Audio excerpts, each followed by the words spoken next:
Welcome to the podcast. Today's an interesting episode. I also feel like we've had a little bit of prep earlier now. We've been sitting in this room a little bit, and I feel like I've got a little bit more energy now. I think I'm ready to go. How are you guys feeling?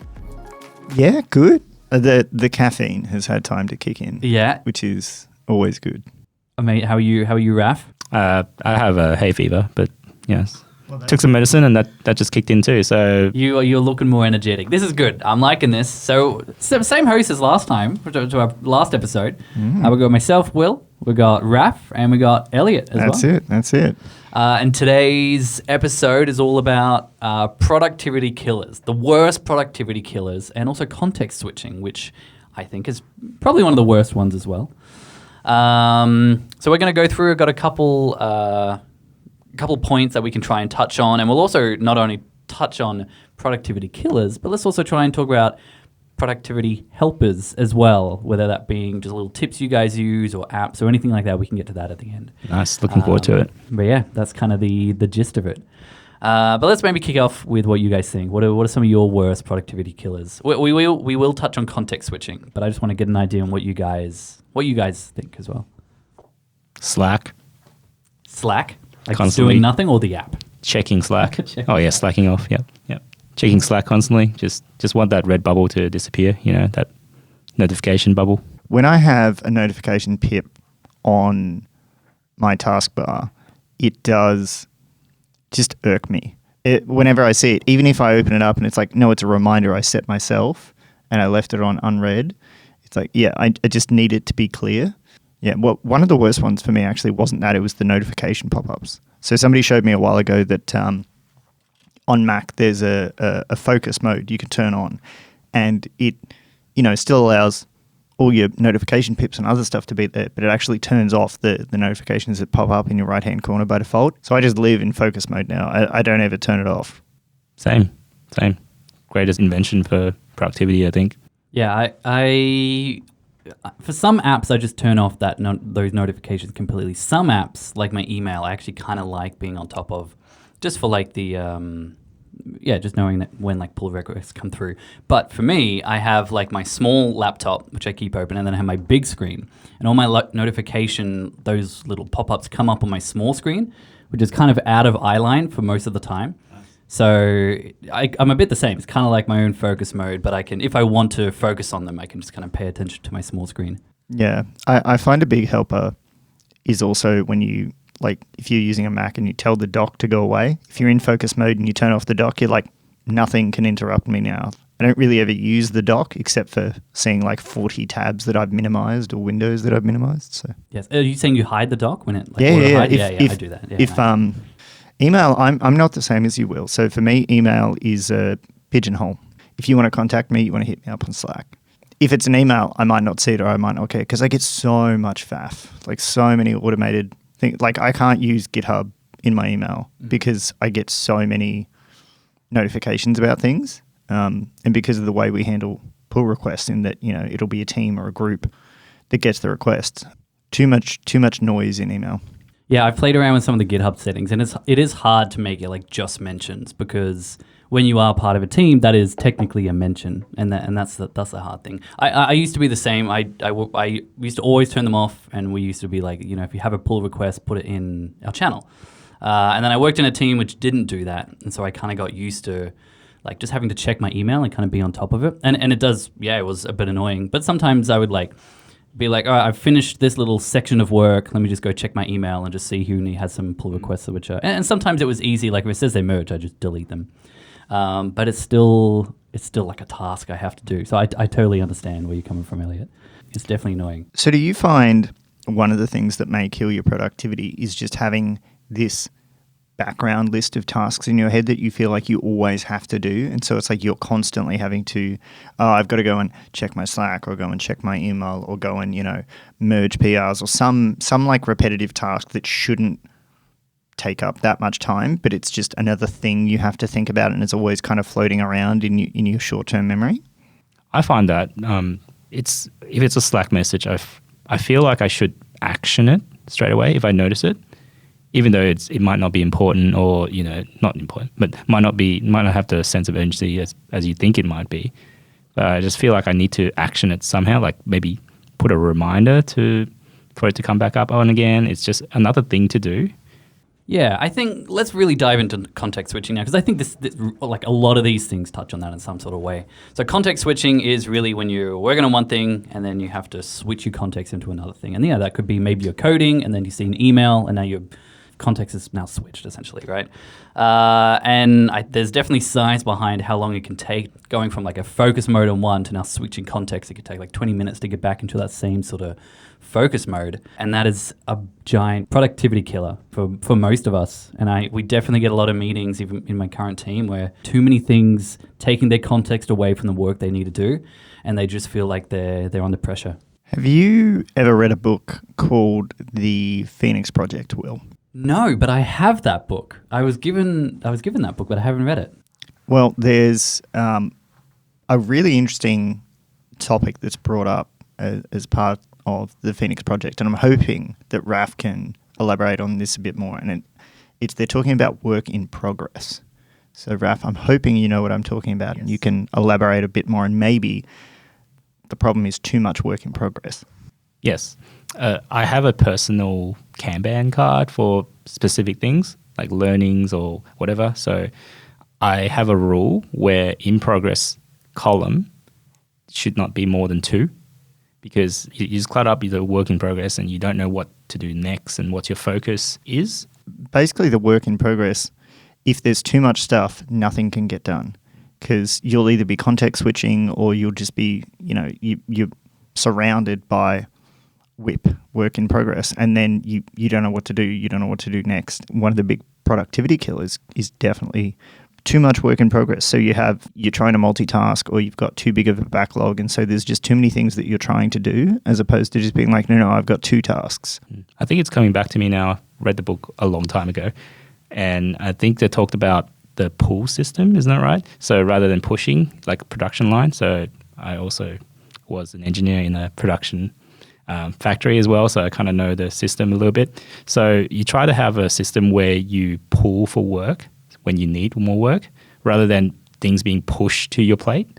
Yeah, these sort of things, and my agile knowledge and stuff is pretty small. But these sort of things are related to like agile methodologies, right? Like was it Kanban, and because there's the other way, which is what was the waterfall, which is more of that pushing, isn't it? Like it kind of works the other way around. I could be speaking out of my butt, but I know there's different. Like what you're saying, I've definitely heard in like agile practices and stuff like that. And I do see that. I mean, that's why we work in sprints, right? You pick up a chunk of work at a time rather than the whole initiative it is. The book, The Phoenix Project, I think really encapsulates it really, really well. And especially if you look at the time it was written, it was really before I think agile took off in the software development world. And waterfall model was kind of the way things were done, which is always an interesting one, because the way I was taught about waterfall is it was the example model of what not to do with a project. I think sometimes you'll also have sprints essentially become waterfall. The example in the book is really great, and Raf kind of mentioned that, is it's an engineering pipeline. Like this company, Parts Unlimited, they literally have a manufacturing plant, and the IT manager gets walked through and he's literally looking and he's like, I've got stuff coming in here and it goes here and it goes here. But then the work in progress, if it builds up too much, the entire factory gets kind of flooded with work in progress and you can't actually see what's going on. You can't see where your bottlenecks are and what the problem is. And the analogy for IT is perfect. So I've definitely seen myself doing that. I really have to actually fight that urge just to keep pulling in more work before I finish. Yeah, I think you've hit the head on the nail in the head there. I love hitting my head on nails. Yeah. I heard you say that should be my priority. I think context switching happens a lot, but I think something that can really help with that is figuring out what your priorities are and just spending most of your time doing that. I think focusing on, I have to close this, by today, or at least get it reviewed. That my priority today is get this reviewed and tested. Really helps with context switching. And I'm so terrible at multitasking that I have to understand what my priorities in a day. We have to kind of multitask a little in our job, but no one ever teaches us how to. It's such a problem. So clear priorities is really big. I think we need to learn how to clearly prioritize. It's not just you, Will. I don't think anyone's good at multitasking, like 100% efficiency on multi-things. We're single-threaded humans. This is what I heard in the office the other day. Someone mentioned we're just single-threaded humans, processing one thing at a time or doing multiple things badly.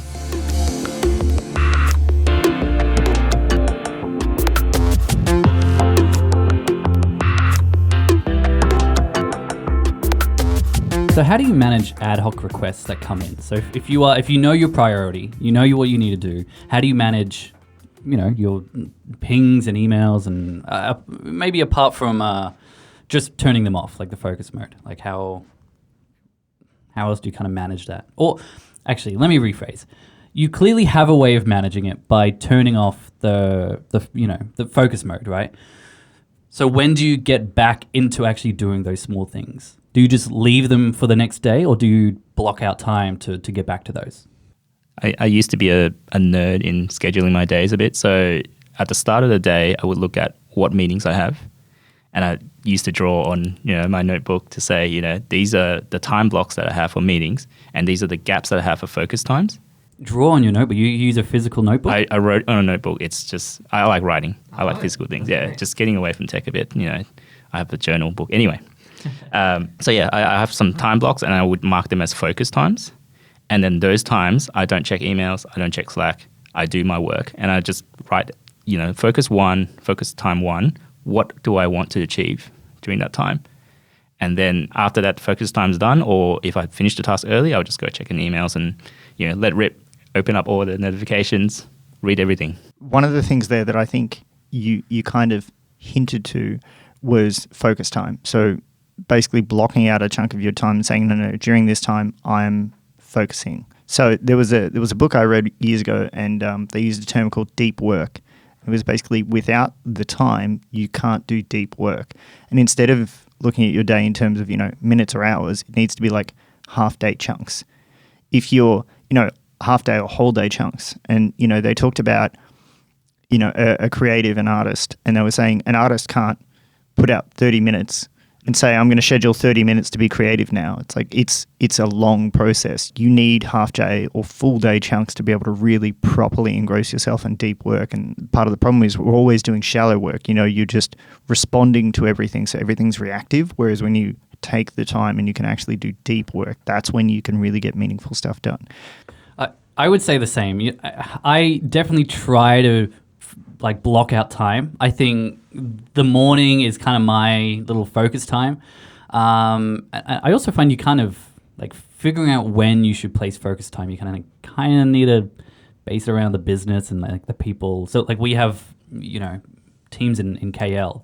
So I find really any time before they wake up, I can focus. Once they get in, there's maybe a little bit more chatter, and typically meetings are then. I also find lunchtime or just before and just after lunch is kind of when a lot of kind of meetings and stuff happen, like right now. This is happening right before lunch. There's two kind of key times that I find really work well for my deep work. One is first thing in the morning, kind of where you talked about whether it's, kind of 10 till 1 or 9 till 12. Once we hit kind of the 1 o'clock mark is when meetings really start kicking off, for whether it's stand-up or, generic meetings or team-wide meetings or company-wide meetings or whatever, because they are, Asia friendly. And basically before that hurdle is when I find if I'm going to get 2 to 3 solid hours of work done uninterrupted, that's my window. Outside of that, it's actually after work. Because, we work at SEEK, we're very, very lucky to be able to work flexibly. I've got 2 young kids, so sometimes I have to start late or finish early. And when I do that, that means sometimes things are left undone. So I'll usually, if I'm doing a day like that, I might come back to work later at, say, 7 o'clock. And then between 7 and 10, I get focus time. And it works really well because firstly, there's no distractions at home if I'm working from home because the kids are in bed. Nobody's scheduling meetings between 7 and 10 o'clock at night. So there's kind of either first thing in the morning or last thing at night are my kind of 2 key windows, and I can really get into the zone and just smash it out. Yeah, I know. Well, developers or engineers, I guess they're known for working in the shadows late at night. But I think it's because at that point, no one's distracting us. Yeah. Well, that's the way we're focused in our deep thought. Yeah, I think also not only just finding time for yourself. I find like finding focus time also has to be something you as a team and even an organization kind of have to agree on. Like if you're in a company that is always just got meetings going on and you're not kind of giving each other space, I think we do that really well here at SEEK, that I think we all understand we need our time. And we do have, meeting free days. Like you have to agree with that. You can't just choose yourself, I'm going to do no meetings. That is something you kind of need to agree with your team. Absolutely. The flow day was such a refreshing thing to see when I first joined SEEK, and typically it's our Thursdays. It was a very, very nice kind of thing. Mind you, occasionally people still book things on Thursday because, stuff happens. But that leads me into my next point. Will, you mentioned a lot of meetings, right? So highly fragmented schedules, too many meetings and obligations that fragment the amount of time you actually have. So the amount of potential deep work time is just non-existent. So that, how do you manage that? Yeah, managing meetings is tough. Like, I think you just have to be okay to say no to some meetings, yes. Like, and understand when you have no value in this meeting and why be there. Invite people as optional, let them say no. But you have to be okay with saying no as well, I think. I'm glad you mentioned deep work because I'm also a fan of that book. And maybe last year I read it, or 2 years ago, but it talks about the extreme of shallow work budget. So if you get to the point where you have so many meetings and you're required to do all this shallow work, you talk to your manager, this is the amount of time I spend in meetings all week, and this is how much time I have left for focus work. Do you expect me to finish this, or do you expect me to keep going with shallow work? And another thing that it brought up as well was about deep works becoming more rare with more, more connectivity now. Like we have our phones, we can access Slack, we get notifications all day, and it's becoming really, really hard to get all these focus times. Even like in the office, like people coming back to the office now, it's an open floor plan, so you'll end up getting all these. It's nice having collaboration and meetings and, running into people, but that's just in the expense of your focus time, right? Oh yeah, I definitely feel like, although Thursday's our meeting free day, like we have so many chit chats, because Thursdays is typically when a lot of us come to the office. And so I think one of the good things about working from home is you kind of can force focus time. Because no one's there like tapping on you. You have Slack, but like you said, you can just focus mode it and disregard it. It's a lot harder to do that in the office. Someone taps you on the shoulder and you just say, "Can you leave me alone?" Even though maybe sometimes you probably should. Like we can say no to meetings. I think we should be comfortable saying, "Hey, I just want to focus on this. I'll chat to you later." But it's hard to do that in person. Raf, you had a really good point, which was when you're in an open plan office, it's like, there's a lot of noise, a lot of things going on, and it can be great to kind of be able to overhear, oh, hey, somebody's talking about that system. But then it's like, well, if it's taking away from your deep work or it's preventing you from deep work, the question of your kind of personal time budget may come up. I find the balance we have right now with Thursday being flow day and, coming into the office is really good because on Thursday I get to have all these conversations, all these things about that I think about what I would do on Friday, which I'll do deep work on. So Thursday I don't expect to do a lot of work. Really, it's just more conversational and discovering things.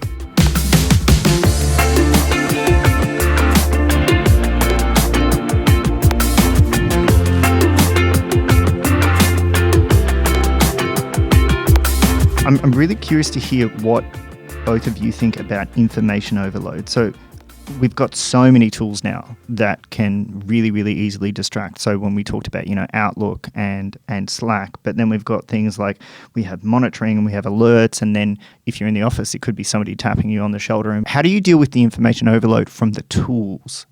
If I'm having information overload, I need to now focus on that more to understand how it works and dissect all that information that has now overloaded my brain. I don't know if it slows me down, but sometimes that is just part of it. Can you clarify what you mean by overload from tools? Sure. Let's just say we always have Slack on. The amount of different integrations and tools that we have that are now integrated with Slack. So, depending on what sort of tech you're working with. You might be working with Snyk, you might be working with Renovate, you might be working with Datadog, PagerDuty, all sorts of other things. So suddenly if you've got 10, 20 different sources that can actually ping you, it's not a person saying, hey, can you help me with this? It's some automated alert that's going off. In my Slack, I have like 600 channels. There are so many channels. And I've tried to categorize them into things like, here's all the social channels, and here's all the like project related channels, and here's the support channels, and then here's the 4-starred ones that I actually care about. And that's kind of what I'm wondering about. So you get all this information overload from various sources. How do you manage that? Right.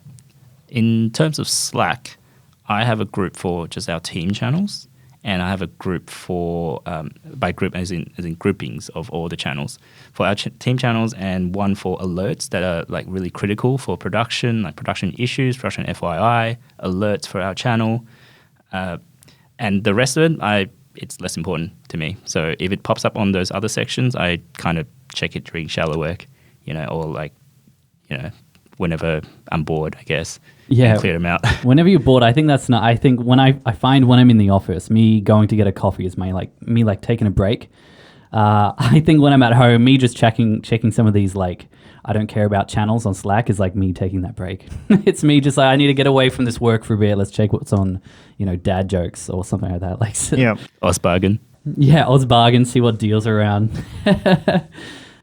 Raf, you mentioned something though earlier, that if you are having trouble finding time, that you should speak to your manager. And I feel like a lot of the things we've been talking about things that we find helpful for engineers. But I find that the higher up the chain you go, the harder it is to manage context switching, because your job now becomes less so coding, where you need that focused time, and more so meeting heavy. So I'd like to touch on kind of how people maybe higher up the chain. We are obviously not managers, so take some of this advice with a grain of salt. But I think it might be useful to understand how, if your job does have more meetings, how you can kind of manage that. And I think one thing that I used to do when I was having more meetings is like note taking after a meeting, because I'm so bad at remembering what happened in a meeting, let alone during the meeting, but after the meeting I forget everything, that I would have to just note take just to get my ideas on paper, and then I can go to the next meeting and like forget about it. Otherwise my mind's going to keep like thinking about what just happened the previous meeting. That's something I find super useful. Do you guys have anything useful that you find keeps you productive on very meeting heavy days? So I used to years ago have just pen and paper notebooks, and I would, take a lot of notes in meetings. But then the issue became, I knew I wrote something down to do with X topic, and now I've got 4 binders on my desk and I can't find it. And it seemed important at the time, and I feel like it is now, and then it's lost forever. So when I updated to the 21st century and started using digital tools, I found taking notes was really, really useful. If you're taking notes during the meeting, sometimes I think you get too distracted about taking the notes and you're not actually listening. You're just focusing on writing it down. Whereas at the end, if you have to kind of take notes to summarize for yourself, what was said and what you thought and what you remember, I think that's a really, really good technique, that one. What you said about taking notes just remind me of like uni days. So in maybe 4 years ago when I went back to uni after my bachelor's, I did a master's, and it felt a bit different that time because they talked about a different way of teaching. So back in my bachelor's days, we had lectures, we go to lectures, you write notes on your printed lecture notes. But during my master's time, they had this thing called flipped classroom. So they give you all the notes, they give you the lecture like recordings as well. You watch it first, and you go to the lecture to talk about the topics rather than them talking to you about the topics, and you try to retain all the information. So coming back to the meeting side, I think to be a bit more effective on like retaining the information from the meeting, maybe like have a look at what the meeting's about before you go into it. And some really good people who host the meetings would give you the slides for it or like the agenda for it, and then you can kind of know what to expect. And then maybe you could like contribute and ask questions and make it more stimulating, and people will be more interactive. And I think that's a bit better than just one person telling you or talking to you for 40 minutes in the meeting and you try to retain it. Absolutely. If you're in a 40-minute meeting, you are not going to retain 100% of the information that's said. Yeah, I think same here. And I'm getting some of this information off an article. And so this has some interesting ideas. And I think one of them is the constant reevaluation of like what is important and what is not. And I think particularly when you're managing people or even managing managers or stuff like that, that kind of has to probably be a big thing you have to keep thinking. Like what is important? Who like what do I really need to make sure gets done? And also like understanding where can I delegate as well. Even myself though, I find that like a task will come to me and I'll be like, I'm not the best person for this. Like there's someone I can delegate this task, knowing that I don't have to get back to them right now. I'm focusing right now, and then I'll get back to them and just let them know that this is where you can go to find that help. You're not going to be as useful to the team if you're only doing all these small little tasks. Someone here at SEEK told me that. And there was just kind of an understanding that like, you're only as useful as you kind of are making yourself out to be for the team. If you keep stretching yourself thin, you're not going to be, working at your most useful to the team. I don't know how else to say it really. Something this person does is they regularly ask themselves three questions. What are the top 3 urgent and top 3 important tasks? And what's the most impactful work that I can get done today? That really stood out for me. Is like, what is the most impactful that I can get done today? What's going to make a difference today? And that always changes every single day, right? And also building habits. We've talked about focus time and trying to say, no to stuff. And I think that has to be a habit. And it's so easy to talk about these things, and all of the things you guys have said have been super useful. And I know I've done. I also know I've slacked off in doing that and then become super unproductive. Because I just don't make it a habit enough. What do you guys find? Do you guys slip back into unproductivity, even though you clearly followed like very productive advice?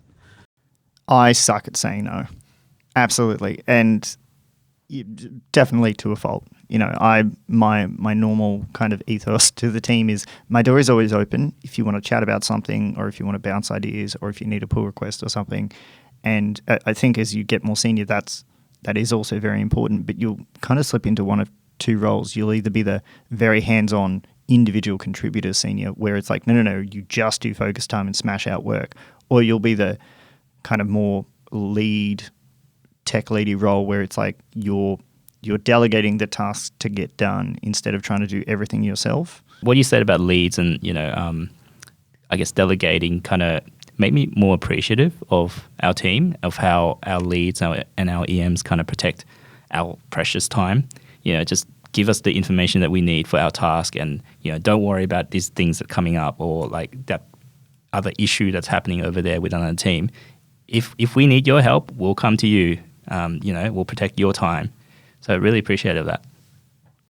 Bad habit that I had is I always wanted to know what was going on for everything. And I find that definitely hindered my productivity, because like I wanted to know every decision. I wanted to know why it was made, and like just understanding that not all of those decisions you have to be a part of. You work in a team, you kind of have to trust the decisions your team makes without you as well. I think for me that was a big thing that I learned, that I have to realize that I can delegate these things, and some of these decisions don't need to have my involvement. This is a product thing. Let them, you got a whole team of product people. They can manage it. They can come to me, and I can ask the questions why and stuff like that, but I don't need to be a part of it, like that entire process. I think I still do say yes a bit, but I used to say yes to almost everything, to the point where I was just overloaded, and it was just not healthy. So I learned to become a bit better than that, and just to be more protective of your time and your concentration of what you want to achieve is really important. So I think that was one of my, I guess it's kind of a habit. Yeah, sure. Yeah, it's something I'm improving on. Hopefully it's to better myself as well.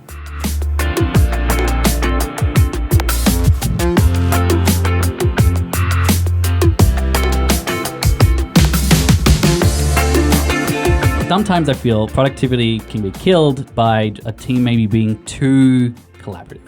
Like you were talking about individual what was it? The word you said, individual contributors. Yeah. Yes. And I find a lot of that they can be very, very productive, but there's just not that collaborativity. But I've definitely seen productivity being killed in the opposite. I've seen that too, actually, and I've even had other people raise that, not with me, but raise it and just be like, yeah, how do you deal with it?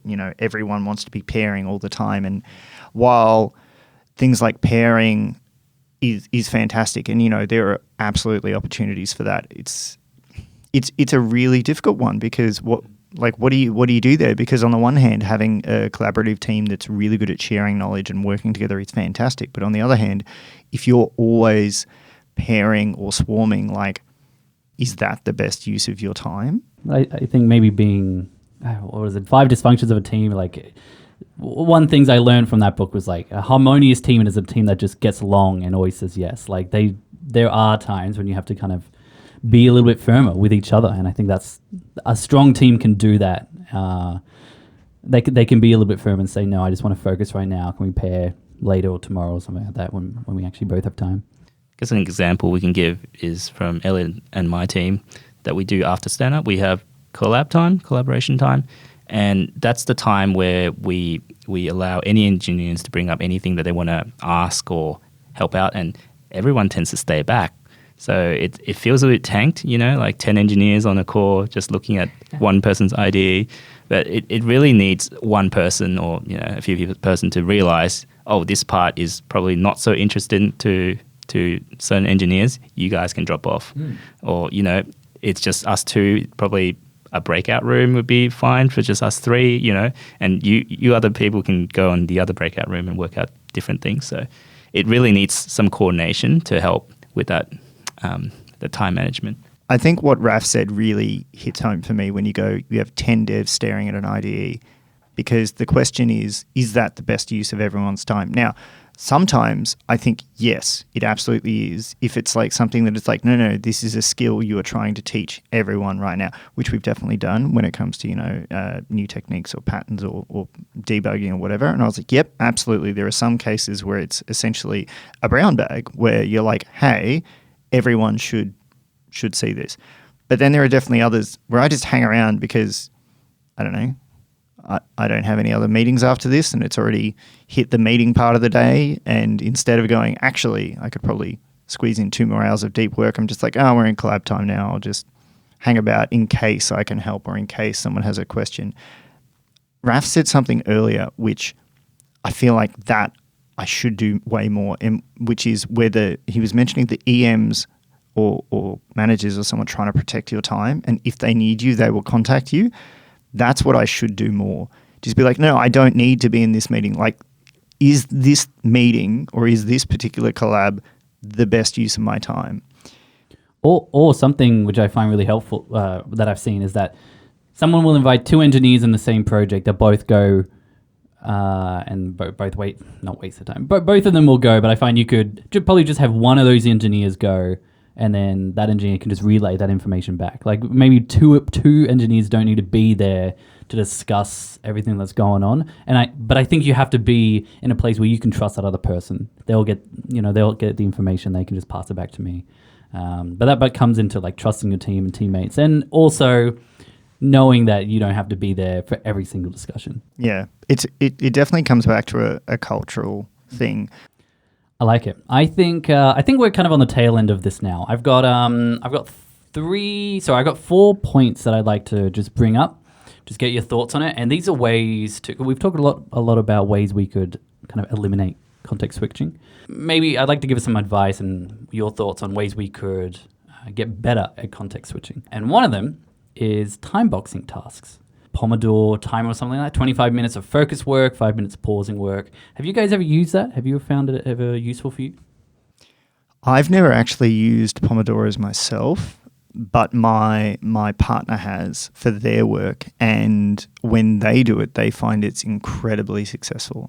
They're an academic, and they really seem to do well when they do them. I think time boxing just is good, whether it's 25 minutes, 5 minutes. I have tried it. I find as an engineer, 25 minutes isn't enough for me to really code something. So, but I have certainly just set set focused blocks of time. If your days are stuck with like smaller tasks that can get done in little 25-minute chunks, definitely a good one. And we time box as well for tasks, right? We'll set a day to research something, and yeah. Yep, that's right. The second one is meeting time and maker time. We've kind of touched on this whole sort of thing. Reserving time to have meetings and for making things. We've talked about that. Let's not go over that again. The third one, though, I thought was good, is don't focus on perfect timings anymore. Focusing on achieving daily and weekly goals. And I think that one is really key. I don't know why it's key, but I feel like that's really important. Like you're not going to get everything done in this certain amount of time that you've blocked out. Like you kind of need some flexibility, and achieving goals and getting the things done, I think is more important than really hitting these restrictions that you make yourself day to day. Well, there's a reason why sprints are in weeks and not days, right? Mm-hmm. And I think that's probably one. If you take a step back and you just know when to call it quits and not keep sinking time into something, you can be like, I can come back to it, and that's okay. Yeah. And the final one was the just do it attitude. It helps a lot. Sometimes we're all overthinking things. Once you get started, the momentum is going to help you progress. I'm very much like, I'm a just do it. I'm like, all right, I need to figure out how this is done. It's going to be tough, but let's just start, and I'll probably just start getting on a roll. Yeah, stop procrastinating. Get back to work. There is one thing though that I don't think we've really talked about, and that is the negative physical, mental, and emotional impact context switching can have on us. And it's not just limited to engineers by any stretch of the imagination. Do either of you have any tips or tricks you can share about when the things that are outside of your control, whether it's firefighting, whether it's you're on call and you've just been smashed with repeated context switching or meetings all day, how do you handle when that kind of cognitive or physical burnout happens? This keeps bringing me back to that. We definitely have an episode of burnout and cognitive load, which is, check that out if anyone's interested in that. I think definitely like taking breaks really helps me. I think also like reaching out for help is something I sometimes just really helps. Getting someone else's opinion. I think what you said there was pretty good. I mean, to reach out, right? But maybe not to a specific person, because maybe that person's also overburdened. But it's good to have a team that's really helping you out. So you can just communicate, right? I'm really overburdened here. Can someone help me out? Just be vulnerable. Yeah, I think those are all great suggestions. One of the things I sometimes do is just know when to cut my losses. So I definitely have days where, it might be 3 o'clock, 3:30, and it's like, I'm done. There's just, that's it for today. No more productive work is going to be done now. I'll pick it up tomorrow, and I'll pick it up with a fresh set of eyes, a fresh mindset, happier and healthier. I've definitely done the latter where I've just, nose to the grindstone, just kept going and going and going and going. And sometimes you make it through, but I was like, you're left totally exhausted, and it's just not worth it. So I think there are times where you need to be like, no, I'm done for the day. And it's probably more messy for you as well for the next day to pick it up. It's like, what did Raf do last night? This is dumb. What are you doing, man? Damn it, past Raf, what have you done? I think when I was attending an accelerator program, but what we try to do was have clean commits. Like at the end of the day, you finish your task, you push that commit out. It's a working commit, and then that's it. Like don't start another task until if you don't have time, right? Because you'll have like a half working code or not really working code, and by the time you pick it up the next day, might take a bit more time to get up to speed or fix it. Have a little break, finish up. Actually, what you said there, I really, really like the idea of getting to a certain point and then just committing what you have, even if it's non-functional, and just being like, it is a work in progress commit. I think one of the things I sometimes do is I will just keep all the changes in memory, and I'll be doing that across 3 or 4 different, services. And then it's like, whereas if you actually just committed it and pushed it, it's like it's there. You can go and check it out anytime. It's safe. It's in the cloud. It's in the cloud, and whereas when it's just stashed or it's just local, it's kind of taking up that cognitive, that short-term memory. You can only juggle so much in your short-term memory before you drop something. Someone called it like having a monkey on your back. Have you heard of that before? And you got to feed it constantly. Not until you give the monkey to someone else. The chaos monkey? Yeah, I guess so. Like you're having this thing in the back of your mind always, and you can't sleep because you got to get rid of it, but someone's got to take care of it. So I guess we'll give it to the cloud, and then the cloud would feed it. I've just had a look at the episode because what you're reminding me of, and a lot of what all of this is reminding me of, is like the developer experience. You've got like switching context and an overload and all that stuff all lends into the experience a developer has when they're developing, right? DevX, right? And there's 3 core dimensions that we talked about in episode 9. I found an article and we went through all of it. But those 3 dimensions are feedback loops, cognitive load, and flow state. And we've definitely touched on that a lot today. We've definitely focused on one, the context switching, and that probably factors into all of them. But if anyone's interested in learning more, episode 9, check that one out. We go a lot more into feedback loops, cognitive load, flow state, and especially more into what Elliott was mentioning today as well. And that's our episode.